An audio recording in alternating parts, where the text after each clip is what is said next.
Alô, Buanas! Como estão os nobres Saíbes?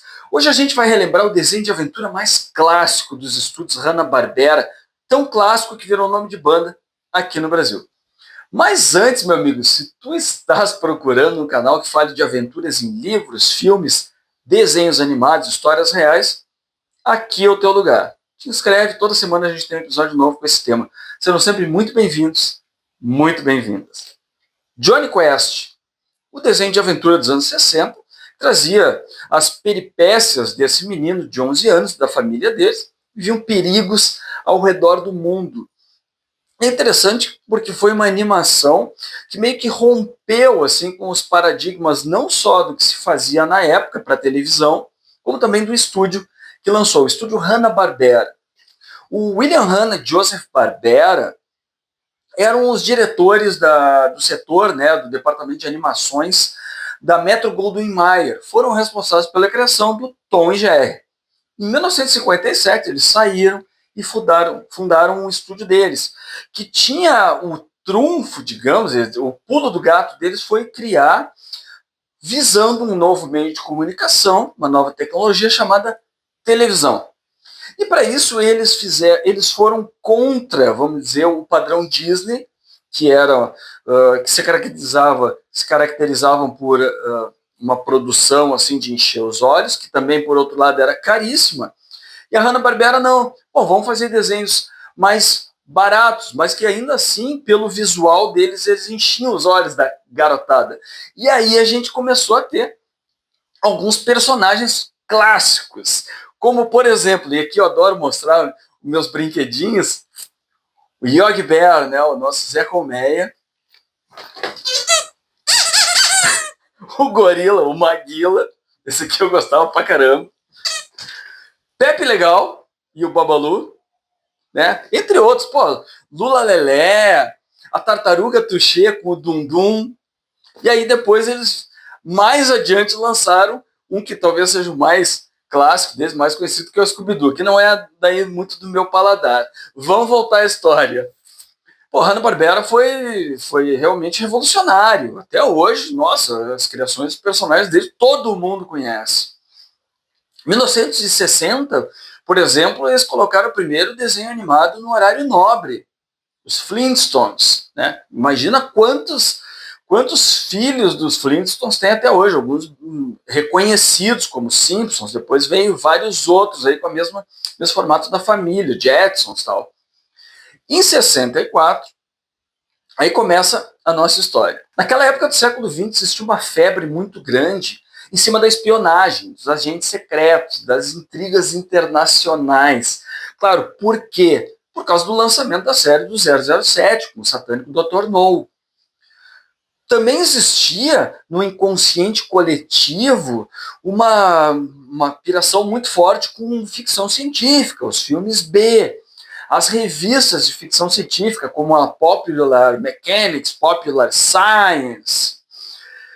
Em cima disso, o William Hanna teve a ideia de criar justamente um desenho animado que fosse por essa linha. Um desenho um pouco mais adulto do que aqueles dos bichinhos deles, né? Que fosse quase uma história em quadrinhos, só que em desenho animado. Eles chamaram um cara que tinha experiência nessa área, que era o Doug Wilde. E o Doug ficou incumbido de fazer uma versão do seriado de rádio da época, que era o Jack Armstrong, que tinha um menino que acompanhava as aventuras de um adulto, eu acho, viajavam para cá, tinha todo esse plano de fundo do que veio ser depois. Como eles não conseguiram os direitos do Jack Armstrong, na última hora, o Doug estava atolado e teve que criar algo, tirar algo da cartola. E ele veio com essa história aqui. Os personagens. Jonny Quest é um menino de 11 anos, que é impetuoso, né? Ele faz aquele elo de ligação com a audiência, né? Com as crianças que estão assistindo. A exemplo, por exemplo, do Jim Hawkins, né? Da Ilha do Tesouro. Ele é a criança que acompanha o mundo maravilhoso dos adultos. O Robin foi criado com essa mesma intenção, né? Para dar uma suavizada no Batman, que era muito soturno. Assim. Tá? Então, esse é o papel do Jonny Quest, que dá nome para o desenho. O pai dele é o Dr. Benton Quest, que é uma das 3 maiores mentes científicas do mundo. Ele é especialista em várias áreas da ciência, tanto de tecnologia, ele é robótica, arqueologia, e por ele ter muito valor para o desenvolvimento da ciência, né, do país dele, dos Estados Unidos, também ele está sempre sendo ameaçado de ser sequestrado por uma nação inimiga e tal. Para isso foi designado um guarda-costas, um ex-agente especial, que é o meu personagem preferido do desenho, que é o Race Bannon, que tem aquele visual, né, característico assim da roupa, da camisa vermelha e dos cabelos brancos, cabelos grisalhos, que foi inspirado por um ator da época chamado Jeff Chandler, tá, que também ficou prematuramente grisalho. Tá? Então, o Race é o cara da ação. Ele é o cara que sabe dar tiro, ele é o cara que sabe lutar, é o cara que ensina judô para o Jonny Quest, etc. Temos o Had, que é um irmão de criação, irmão adotivo do Jonny Quest. O Had é um menino órfão de Calcutá, que foi adotado pelo Dr. Benton Quest depois de salvar a vida do doutor, numa das aventuras deles. O Had ele era um encantador de serpentes. E para ser um pouquinho mais estereotipado, o Had ele também ele manja de uns paranauê de magia, levitação, hipnose, quando ele lança o tal do Sim Sim Salabim dele. E aí tem o último personagem dessa trupe, que é o que eu acho que é realmente insuportável, que é o Bandite, que é um cachorrinho que nem o Doug Wilde queria colocar no desenho, mas meio que foi obrigado pelo estúdio, para vender bonequinho. Já existia isso naquela época. Parece que algum amigo dos caras da Hanna-Barbera tava com uns encalhes de uns cachorros de pelúcia, dos bulldogs de pelúcia.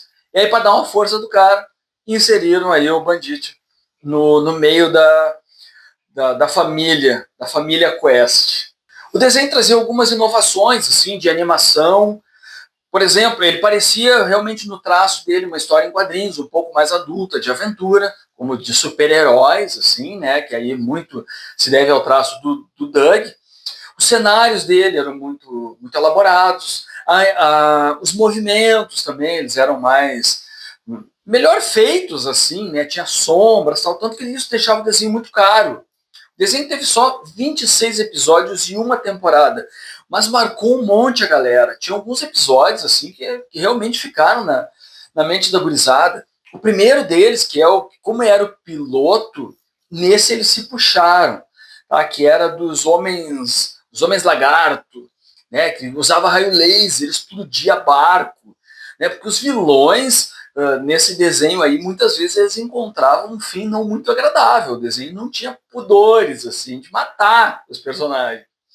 Tem, por exemplo, do Anubis, da múmia, que aí o cara que evoca a múmia também é soterrado com a múmia no final do desenho. Tem o do Condor, né? Como é que é? A Sombra do Condor, que aí tem uma batalha aérea, meio Barão Vermelho. Também o avião explode no fim. Tem o dos dragões, os dragões de Ashida, que eu achava que eram dragões de Komodo. Esse aí me marcou bastante, porque eu gosto muito de dragão de Komodo. Tem o mais conhecido, eu acho, mais clássico assim da galera, que é o da Aranha Espiã, que é um robô aranha, que é mandado pelo Dr. Zim. O Dr. Zim é o grande antagonista dos Quest, baseado diretamente do Dr. No, do 007, não é piada o nome. E o Dr. Zim também é um vilão recorrente. Tá? Então tem essas intrigas assim, de espionagem, roubar segredos industriais, descobrir múmia, criaturas tipo Pé Grande, eu acho, apareceu. Fez sucesso suficiente para ficar sendo repetido a exaustão, né? Ficar sendo reprisado, até que nos anos 80, em 86, lançam a segunda temporada do desenho que seria. Mas aí com um traço bem anos 80, que me lembra um pouco dos G.I. Joe, assim, dos comandos em ação. Né? Ele foi chamado das Novas Aventuras do Jonny Quest. Mas é meio que continuação daquilo que a gente já tinha visto. Esse aí foi meio morna a recepção. Nos anos 90, veio um que esse fez bastante sucesso, que aí são as incríveis aventuras de Jonny Quest. Que aí o Jonny Quest está um pouco mais velho, né? Todo mundo está um pouco mais velho. Entra a Jessie, que é filha do Race Bannon. E aí também tem uns segmentos em computação gráfica, que eu acho que envelheceu muito mal. Acho péssimo. Assim.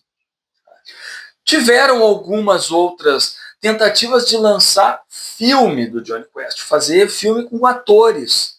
Desde a década de 80, o próprio Richard Donner, o cara que criou os Goonies, diretor de Superman, ele queria fazer um filme do Jonny Quest, mas nunca saiu do papel. A cada pouco, essa possibilidade, assim, ela volta.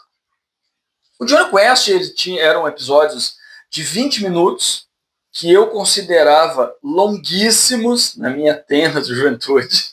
Eu realmente tenho que confessar para vocês que não era um desenho que me encantava, mas ele teve uma marca, vamos dizer assim, muito grande na cultura popular assim do século XX, tanto que inspirou o nome da nossa banda brasileira, né, que começou com o J Quest.